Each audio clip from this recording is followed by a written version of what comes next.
Okay, so we're now going to be in chapter 1 of the text, and what I'm going to try to do is post one of these videos up for each chapter, and this way we can kind of talk about some of the key points that are in there. So we talk about this idea of criminal justice, and one of the things we have to ask is, what does that term actually mean? What do we mean by crime? And we'll talk about that a little bit later as well. What do we mean by justice? And how do we actually achieve those concepts?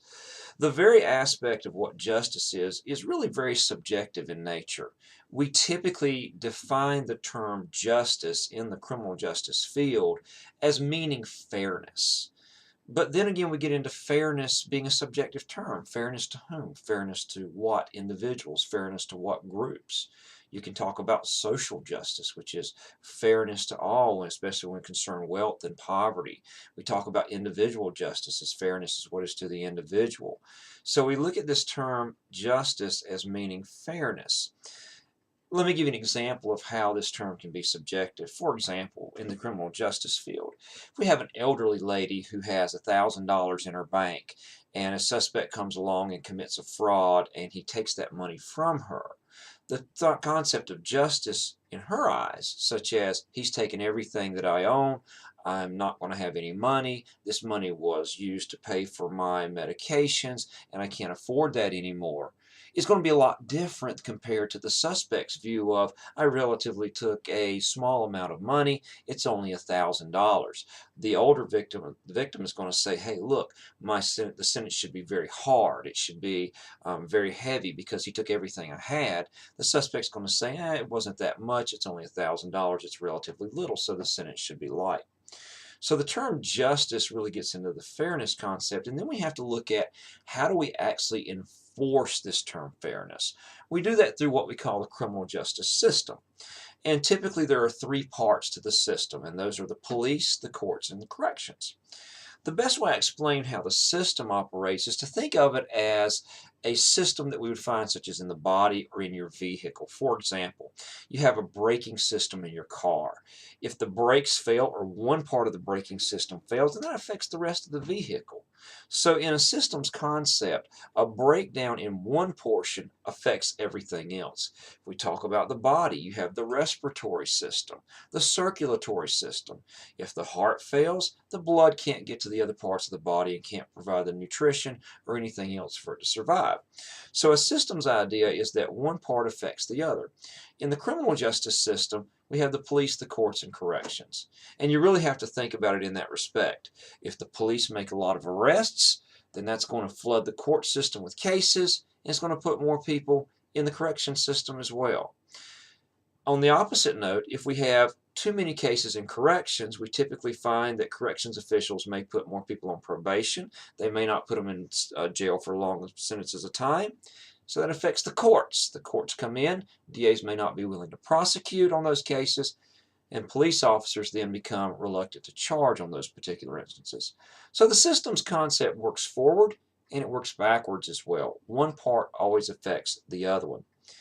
Then we also have to ask ourselves, how does the system work? In other words, does the criminal justice system really work as a cohesive whole, or does it work as interdependent parts? And there's two thoughts on this. We have what we call a consensus model of the system, which basically says that all three parts work harmoniously together to form this concept of justice. The police work with the correction system and the prosecutor. The prosecutor works really well in hand with the police and the corrections, and we all work together to form and to create this idea of justice. Then there's the opposite model. And the conflict model says, wait a minute, not so fast. These entities really don't work together for justice, but really it's a very self-serving attitude. We can say that the police make the arrest and that's all they're concerned with because they want to get that off of their caseload so that it makes them look like they have a high number of arrests. The prosecutor's really not concerned with working well with the others because they've got a caseload and they want to get rid of their caseload. The correction system is really concerned with, well, how do we get these people reformed and how do we get them out of here? So the conflict model says there's not really a bunch of consensus. Each entity operates in and of its own and for its own good. which leads us also into the idea of how we process individuals. And what we have is really two value systems that go in here. In other words, how does the nation, or how does the United States as a whole view processing these folks? And what we argue is that there's really two main value systems that are in place. Now let me explain what we mean here. A value system is something that we view as important. These value systems that are mentioned are what we call the due process value system and what we call the crime control. And actually these are two models of values, if you will. The due process system says this, and we call it the assembly line, that we want individuals who are charged with crimes in this country to have protections, to have rights, and we want a system that maintains those and that ensures those, so that we don't have a government that just comes in and railroads somebody into a correctional facility or into a punishment. So this says when we go to court, we need to make sure that the prosecution has hoops to jump through.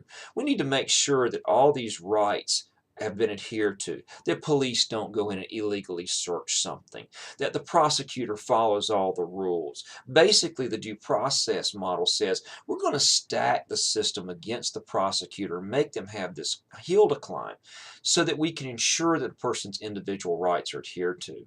We want these extra court processes that are in there that made sure that the police did everything that they should. The second one is what we call the crime control model. The crime control model says, wait a minute, not so much here, that we need to have speed, we need to have efficiency, we need to process these cases through, because people who are guilty of these crimes should be punished immediately. And by the way, the crime control model also says, hey, police officers, you made the arrest, you saw all the evidence, you do a better job of investigating than some DA will, because you're out there talking to the witnesses, you're collecting the information. So therefore, if the police make arrest, then the person we have in custody has to be guilty. One of the best ways that I describe the crime control model is this. Think about this. You're driving down the road and you see a highway patrolman pull somebody over. A lot of you will stop or slow down and you'll stare. And you always ask yourself, I wonder what that person did.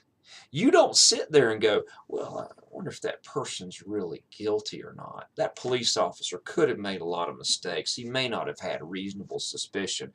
But no, what you say is, I wonder what they did. What you are putting into play here is perfect crime control model, that we're assuming that because the police make an arrest or make a charge, that the person must be guilty. The due process model says, wait a minute, that's all good and fine, but we have what we call the doctrine of legal guilt. And the doctrine of legal guilt in the due process model says that just because a person is charged doesn't mean we can convict them, doesn't mean they're guilty. We have to have trials. We have to have hearings. We have to ensure that the rights of the individual have been upheld. These two models are not what is or what ought to be. In other words, they're not necessarily what we have, even though we do make the argument that we are more of a due process model than a crime control model. But these are value systems that compete for priority in the system itself. We want a system that operates efficiently, quickly, and ensures justice in a reasonable time frame. But we also want a system that protects the innocent from being considered guilty, and that ensures individual rights. These are the two value systems that make up what we call our criminal justice system. And from this point on, in the next chapters, we're going to start talking about the elements of this system and how all of this comes together to form our criminal justice system.